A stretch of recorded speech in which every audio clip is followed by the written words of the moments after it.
What's up, Sam? What's up? How are you, brother? Happy Fortitude and 15, man. Another episode. What is this? 108? 109? 108. 109. You should know that. 108. 108? I am going through a really big young adult problem right now, Sam. I wanted to start What's this wrong? podcast. You want to talk about it? Yeah, I do want to talk about it. I am having trouble figuring out how to balance the heat and the cold in my apartment, because I'll turn my heat off and it'll get too cold. Then I'll turn my heat on and it gets too hot. And this is a big challenge right now that I'm going through. And I got one of those fancy thermostats, you know, that you can like adjust. It's got the AI and everything, and it ain't working. Ain't nothing. Well, Parker, I have a very simple solution for you. You're not going to like the answer. What are you going to say? Get a space heater or put some clothes on. No. This problem doesn't happen in any city besides New York. What you're saying, move to just saying. New York? No, I don't think that's going to merit. I'm just saying, man. In New York, for some reason, when I lived there too, the heating never worked right. The air never worked right. It's just something. I think there's too many people in too small space. They can't regulate everything. It's definitely been very annoying, but I can't complain because I hate when it gets too hot. So thankfully they don't just turn on the heat and that's what you get. Like, I have the ability to have some freedom with the climate in my apartment. So, you know, that's very nice. You got to take. I did not have that. That's a benefit. All right. Well, how are you I'm though? Glad, how are you? I'm good, man. My weather's fantastic. I'm down in sunny Savannah. It's 65 today. Beautiful weather. I've been playing a lot of golf, playing a lot of pickleball. I'm enjoying my fake retirement here. Just working down here with my family, and everything's good. Everything's great. Work's going well. Life's going well, and I'm excited to get into our topic today because I think it's something we all are struggling with. And I don't think anyone really has an answer. I don't think companies do. I don't think doctors or psychologists or even us do, because this is very, very new. So I'm excited to get into it with you. I'm excited to get into it too. And for Elevation Nation, Sam and I are trying some new stuff out. We think it's a really awesome.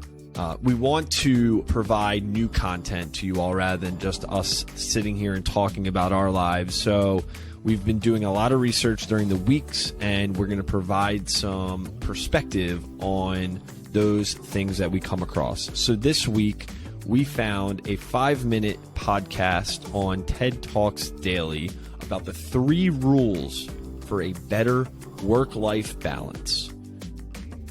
Ashley Whillans is a Harvard Business School professor of behavioral science, and she spoke about 3 rules, her 3 rules for a better work-life balance. And it's really interesting because in this episode, it's only about 5 minutes, and we'll link to it in our bio.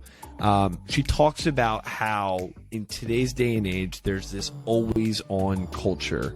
And because of this always-on culture, it's ruining the well-being, the work-life balance that many people have, you, me, Sam, whomever, in the real world. So what she does is give some strategies to protect our time and, you know, reframe how we go about resting, go about taking some time away from the computer. So before we get into the 3 strategies, Sam, let's talk this. Like, this is definitely a challenge, especially in our job in, you know, the corporate world. But I feel like a lot of young adults just feel this as a result of the pandemic, trying to, you know, show up to work and bring value to the table, and just some like anxiety that you just get from wanting to be part of a team.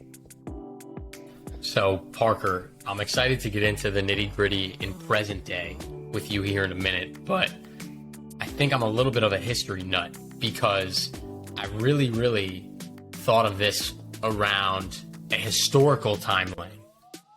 Thinking back to the Industrial Revolution, the Agricultural Revolution, and thinking about the jobs and occupations that people had back then.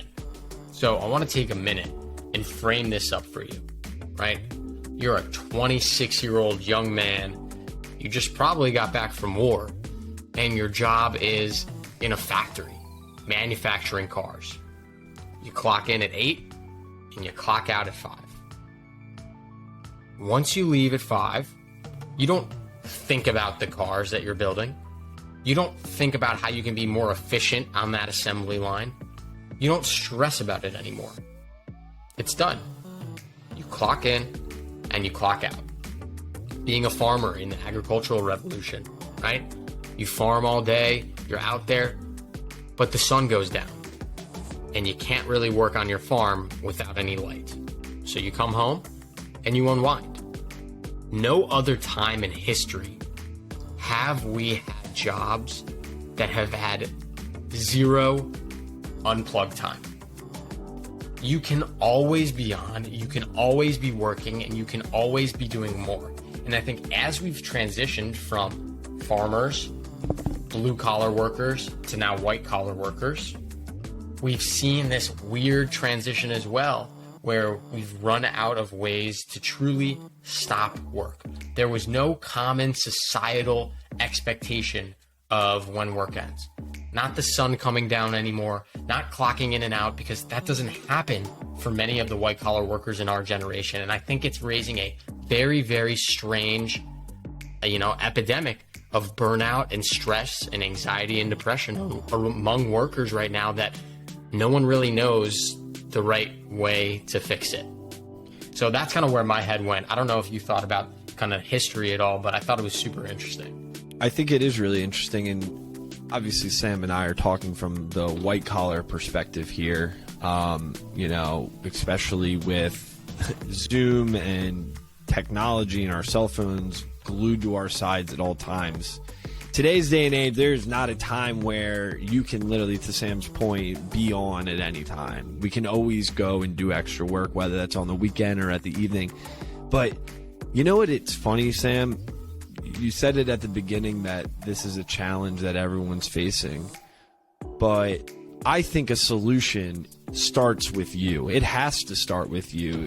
A company could tell, your employees, hey guys, we're not going to work after 5. But is that really the right way to go about it? I don't think so. It's about letting the people set the boundaries. It's letting the individual set their own boundaries too. And as a young adult, Sam and I, we want to truly elevate. We want to make sure we're providing value on the team. We want to make sure we're doing everything we can to set ourselves apart from the rest of the group. And sometimes the way we think about doing that is work, spend more time doing work. And that's a challenge, because when is there time to just rest and put work aside, enjoy the other things in life, the beauty of outside, time with your girlfriend, boyfriend, relationships that you have, going on vacation, when does that come, right? And that starts with you figuring out what you define as rest. And that brings us into the 3 principles that Professor Ashley Whillans discussed on this podcast. And I'll break them down, all 3 of them, and then Sam will go into a little banter about that. So she says, to combat this idea of always on culture, you need to reframe rest, or in her words, reclaim your rest. And there's 3 ways you can do that. You need to reframe what rest means to you. Define what rest, taking time away, means to you. 2, communicate to your team, being transparent to your team on setting boundaries of what rest actually means to you, and saying, hey, okay, I'm setting a boundary here on, I'm taking time away, and you need to all understand that. And 3, negotiate for more time. There are often times where there's a client deliverable that needs to be due, or you have a deadline. Set a boundary and ask for more time if you need it. At the end of the day, she says that the quality of work is always more significant in how someone portrays your work, rather than the amount of time and effort, the amount of time that you put into it. So Sam, what do you think about those 3? It is tricky, to say the least. Again, going back to my historical examples, something societally shut off that prevented more work. Whether it was the sun setting or the factory closing, now work can happen anywhere at any time. And that makes this extremely, extremely difficult to manage. I think until we figure out how to make societal expectations around when you work and when you rest commonplace to where everyone understands it, I don't know if there necessarily is going to be a very healthy work-life balance for this new generation of employees. I think it's going to be extremely tough, and companies can stress culture, but until they start disabling your Microsoft Outlook at 8 p.m. on Friday night and not letting you open it back up until that's not gonna happen. Sunday evening. It's not going to happen. Yeah, I There's don't reason know if they're for them to do that, because you'll have people that want to do it, and that's fine. You're right. And when people do that, though, it doesn't matter if it helps them. That then, whether they know it or not, is subconsciously passed on to the rest of their team and their coworkers. Well, it's like an expectation thing. I mean, back to number 2, like imagine if your manager is working till 9 p.m. every night and is fine with it. Then everyone else on the team thinks that they need to work till 9 p.m. Interesting. That's not fun. When in reality, that person prefers to go above and beyond. But at the end of the day, I think if you're not owning it and you're on a salary, Sam, you're entitled to having your time away. It's really tough, and I think this is one of the things.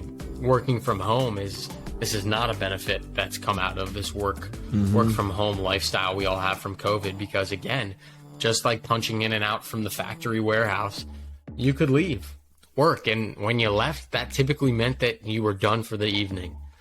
But now there's no leaving. Your computer comes with you everywhere. So I've heard a lot of people at various companies around the world not installing their mobile app versions of Microsoft Outlook, Slack, and Teams, so that they can, when they want to, truly unplug. All they do is close the lid of a laptop and step away, right? And I think that and ideas like that help empower our people to feel like they really can close work, both physically and metaphorically, by shutting the lid of their laptop and moving on with their rest. I completely agree. It's setting boundaries with yourself, setting boundaries with your team. And the best way to go about that is by defining what it means to not be working for yourself, communicating and being transparent about those boundaries that you're setting. And if you need more time for things, ask for it. Because at the end of the day, your well-being comes first. And if you need, you've earned time away. You've earned your weekends. You've earned your evenings. So just ask for some more time if it seems like a crunch for you.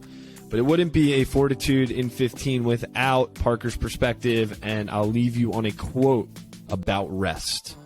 It is said by Erica Lane. Quote, "Rest is not idle, is not wasteful. Sometimes rest is the most productive thing you can do for your body and soul." I think it's the smart companies out there, the smart leaders out there who understand that rest is that much, is so critical to everyone, so that people can bring their best self to work, become more productive, and feel recharged, more optimistic, energized, and ready to tackle whatever problem. I think it's the people out there who don't understand the importance of rest who are really missing out on what truly makes a productive team. Well said. I love that quote. If you haven't checked out our episode this week with RJ Kaminsky, download it, subscribe. We got a YouTube channel now. Check that out as well. And as always, Elevation Nation, until next week, peace.